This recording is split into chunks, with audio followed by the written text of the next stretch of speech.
दोस्तों, आपने हिंदू धर्म में ही नहीं दुनिया भर के प्राचीन ग्रंथों में विशालकाय नागों के अस्तित्व के कई किस्से सुने होंगे। आज का विज्ञान भी इस बात को मानता है कि प्राचीन काल में विशालकाय सांपों का अस्तित्व था। ये नाग इतने विशालकाय थे कि बड़े से बड़े जानवर को भी आसानी से निगल लेते थे। हिंदू धर्म के ग्रंथों में शेषनाग और नागराज वासुकी का वर्णन मिलता है। ये नाग भी बहुत ही विशालकाय थे। शेषनाग के 5 फन होते हैं और भगवान विष्णु ही शेषनाग की शैया पर विश्राम करते हैं। ये बात तो हम सभी जानते हैं, लेकिन क्या आज भी इतने विशालकाय नाग अस्तित्व में है? कई बार आपने अपने बुजुर्गों से नागों के किस्से अवश्य सुने होंगे। उनके द्वारा बताया जाता है कि उन्होंने मणिधारी नाग देखे हैं या फिर 5 फन वाले नाग देखने की घटनाएं भी घटित हुई है। अगर ऐसे नाग अस्तित्व में नहीं थे तो इनका जिक्र प्राचीन ग्रंथों में क्यों किया गया? प्राचीन काल में ऐसे नागों का अस्तित्व था और इसी वजह से ही हमारे पूर्वजों ने इन नागों के बारे में ग्रंथों में लिखा है। आज भी कई बार लोगों ने 5 फन वाले नागों को देखने का दावा किया है। आज की इस वीडियो में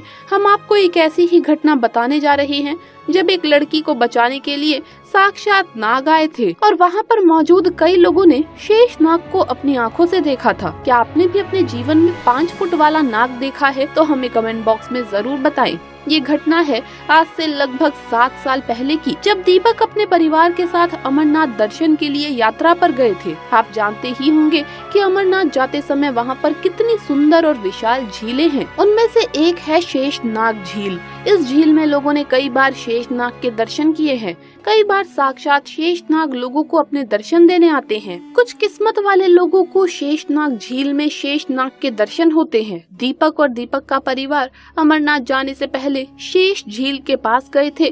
तभी उनके साथ एक बहुत ही अजीब चमत्कार हुआ, जिसे सभी ने अपनी आंखों से देखा था। दीपक बताते हैं कि वो शेषनाग झील के पास फोटोग्राफी कर रहे थे और उन्होंने अपनी बेटी को झील के पास खड़ा किया था और वो उसकी फोटो खींच रहे थे। दीपक को उसकी माँ ने आवाज देकर बुलाया और वो फोटो खींचना छोड़कर माँ के पास चला गया। लेकिन दीपक को ध्यान नहीं रहा कि उसकी बेटी श्रुति झील के पास खड़ी है। श्रुति खेलते खेलते झील के और पास चली गई। उसकी तरफ किसी का भी ध्यान नहीं गया। सब उस सुंदर नजारे का आनंद ले रहे थे और तभी एक दुर्घटना घटी। श्रुति का अचानक पैर फिसल गया और वो झील में गिर गई। उधर दीपक को जब याद आया कि उसकी बेटी झील के पास खड़ी है तो वो दौड़कर वापस झील के पास आया। वहाँ पर श्रुति नहीं थी। वो जोर जोर से आवाज लगाने लगा, परंतु उसे श्रुति कहीं नहीं दिखाई दी। उसके सभी घर वाले भी वहाँ पर आए और उसे ढूंढने लगे और जिसका डर था वही हुआ। श्रुति झील में डूब गई थी। सब किनारे पर बैठकर रोने लगे थे, महादेव से प्रार्थना कर रहे थे।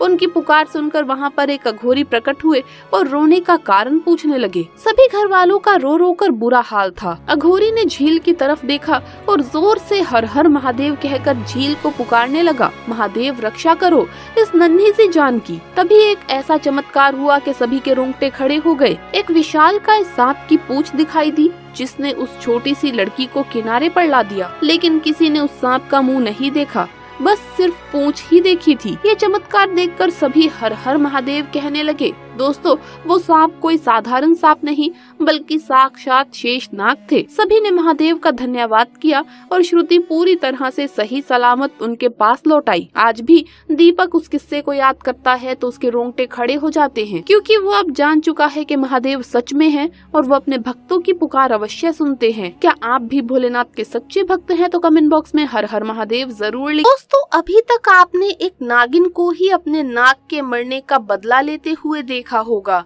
क्योंकि कहा जाता है कि नागिन एक क्षण भी अपने नाग के बिना नहीं रह पाती। नाग की मौत के बाद नागिन नाग का बदला लेती है और फिर बाद में खुद मर जाती है। परंतु ग्वालियर के एक गांव में एक अनोखी सी सच्ची घटना सामने आई, जहां एक नाग के ऊपर ट्रक चढ़ने की वजह से उसकी मौत हो गई और फिर उसकी प्रेमिका नागिन ने जो गांव वालों के साथ किया, उसे जिसने भी सुना डर से कांप गया। वीडियो शुरू करने से पहले दोस्तों एक बार सच्ची श्रद्धा से कमेंट बॉक्स में हर हर महादेव अवश्य लिखें। दोस्तों, देवों के देव महादेव के लिए एक लाइक तो जरूर बनता है। दोस्तों, ये घटना है ग्वालियर गांव में रहने वाले 2 भाई सुरेश और राम की। सुरेश और राम किसी काम से दूसरे गांव गए थे। उनका खुद का ट्रक था। जब वो घर की तरफ ट्रक से वापस आ रहे थे तो रोड पर अचानक एक नाग आ गया। क्योंकि ट्रक स्पीड में था तो पता ही नहीं चला कि कब नाग गाड़ी के नीचे आ गया। नाग की वहीं मौके पर मौत हो गई। कुछ देर बाद नाग के मृत शरीर के पास एक नागिन आई और काफी देर तक उसके शरीर के आसपास ही घूमती रही। दोनों भाइयों को पता ही नहीं चला कि उन्होंने एक नाग को मार डाला है। दोनों भाइयों ने मजे से रात को अपने माता पिता के साथ खाना खाया और सोने चले गए, परंतु आधी रात को एक नागिन खिड़की के रास्ते आई और सुरेश को डस लिया। सुरेश तेजी से चिल्लाया तो नागिन खिड़की के रास्ते से ही बाहर निकल गई। सुरेश के माता पिता और भाई राम ने जब सुरेश को देखा तो वो डर कर रोने लगे। सुरेश का पूरा शरीर नीला था और मुंह में से झाग निकल रहा था। अपने भाई को बचाने के लिए राम तुरंत बाइक लेकर के गया और पास ही के प्रसिद्ध सपेरे को घर ले आया। सपेरा जानकार था। उसने तुरंत सुरेश के शरीर को देखकर ये बता दिया कि इसे एक नागिन ने काटा है। सपेरे ने अपनी विद्या से ये जान लिया कि एक नागिन ने बदले की आग में ये सब कुछ किया है। वो सपेरा राम और उसके माता पिता को बोलता है कि आपका ये लड़का सुरेश तो अब कब का शरीर को त्याग चुका है, अब किसी भी हालत में उसे जिंदा नहीं किया जा सकता, परंतु आपके दूसरे बेटे राम को भी जान का बड़ा खतरा है, क्योंकि इन्होंने एक नाग की हत्या की है और उसकी नागिन आपके दोनों बेटों को मारना चाहती है और एक को मारने में वो सफल भी हो गई है। अब अगर आप अपने दूसरे बेटे राम को बचाने के लिए कुछ नहीं करेंगे तो इसके भी प्राण चले जाएंगे। आपको आज ही मेरे साथ अभी शिव मंदिर चलना होगा, क्योंकि नागिन आपके बेटे को मारने के लिए आसपास ही कहीं छिपी है और मौके की तलाश में है और केवल महादेव ही अब आपके बेटे को बचा सकते हैं। ये सब सुन राम के माता पिता के तो होश ही उड़ गए। अभी एक जवान बेटा मरा और दूसरे बेटे के प्राणों का खतरा। उन्होंने वैसा ही किया जैसा उस सपेरे ने कहा। वो शिव मंदिर पहुँचे। सपेरे ने राम से कहा कि महामृत्युंजय मंत्र का जोर जोर से 108 बार तुम्हें जप करना है, और वो सपेरा खुद राम के माँ बाप के साथ शिव मंदिर में ही कहीं छिप गया।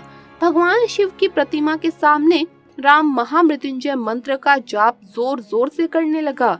तभी ही शिव मंदिर पर वो नागिन राम को मारने आ गई। जैसे ही वो राम को डसने वाली थी तभी अचानक से बिजली कड़कती है और नागिन के पूरे शरीर में आग लग जाती है और वो भस्म हो जाती है। महादेव शिव ने राम की जान बचा ली थी। सपेरा और राम के माँ बाप ये सब देख रहे थे। जब राम का 108 महामृत्युंजय मंत्र का जाप पूरा हुआ तो उन्होंने उसे सारी घटना सुनाई तो वो हैरान रह गया। उस नागिन से उसे भगवान शिव ने ही बचाया था। सभी ने महादेव को प्रणाम किया और राम को एक सबक भी मिल गया कि गाड़ी चलाते समय हमें सावधान जरूर रहना चाहिए, कहीं हमारी लापरवाही की वजह से किसी बेजुबान मासूम की जान न चली जाए। तो दोस्तों, इसी बात पर सच्ची श्रद्धा से कमेंट्स में जरूर लिखें हर हर महादेव। वीडियो अगर अच्छा लगा हो तो इसे लाइक करें, अपने दोस्तों के साथ शेयर करें, और अगर आपने अभी तक चैनल को सब्सक्राइब नहीं किया है तो सब्सक्राइब करके बेल आइकन जरूर प्रेस कर ले। जल्द मुलाकात होगी अगली वीडियो में। हर हर महादेव, जय महाकाल।